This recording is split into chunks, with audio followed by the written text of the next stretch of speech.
Back in my little nook. So, what you saw me do was take TheraBands. My mom's a physical therapist, and I always had this problem with, sometimes it's more logical to cut a piece and then readhere it together, because normally where you readhere it is stronger than the actual piece.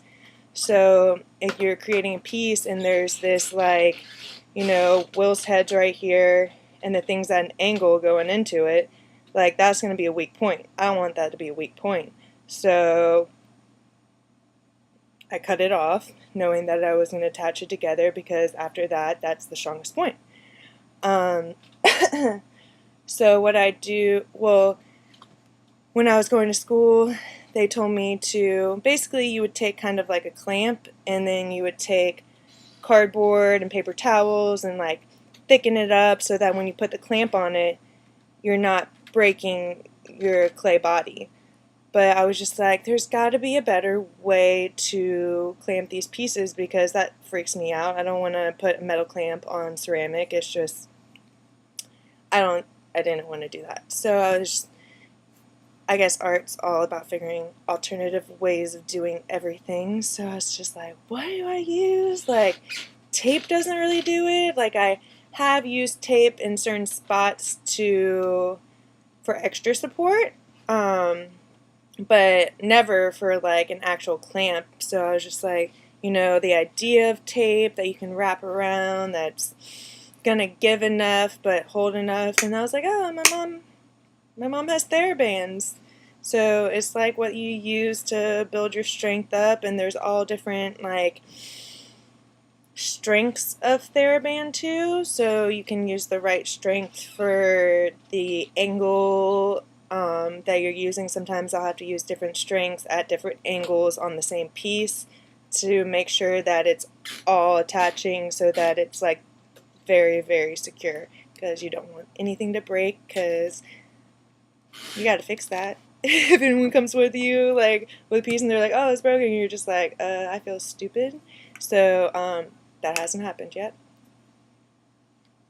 Because what you do for the glue wise is you basically take the clay body that you're using and you fire it in a powdered form, and you use the powdered form mixed with glue to basically be kind of like a clay glue cement thing.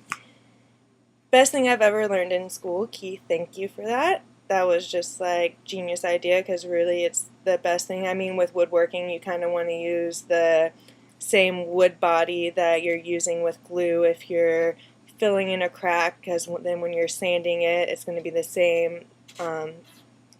It's going to look the same. So I mean, I paint these, so I'm not too worried about it looking the same, but it is nice that it's the same body. I'm going to start painting him while he's all glued up, because I don't know when I'm bringing it to Will, but it will be done on Wednesday, and I'll show you guys all the pictures and stuff like that. I'm pretty excited.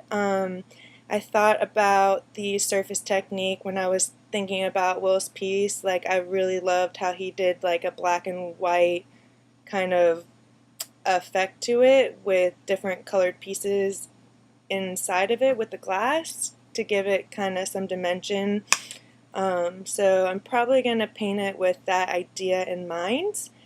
In the base piece, I'm going to put a piece of wood up in it and screw it into another piece of wood that I'm basically, it's going to have like a base to, I got to figure out where he wants it, because that's going to depend on the base structure. So I guess I will be calling you Will.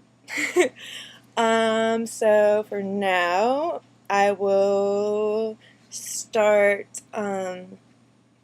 taping when I start painting him, but for now he's going to chill for a little bit so he can get a little set up, and yeah, I'm excited. So I will see you guys later, and thanks for watching.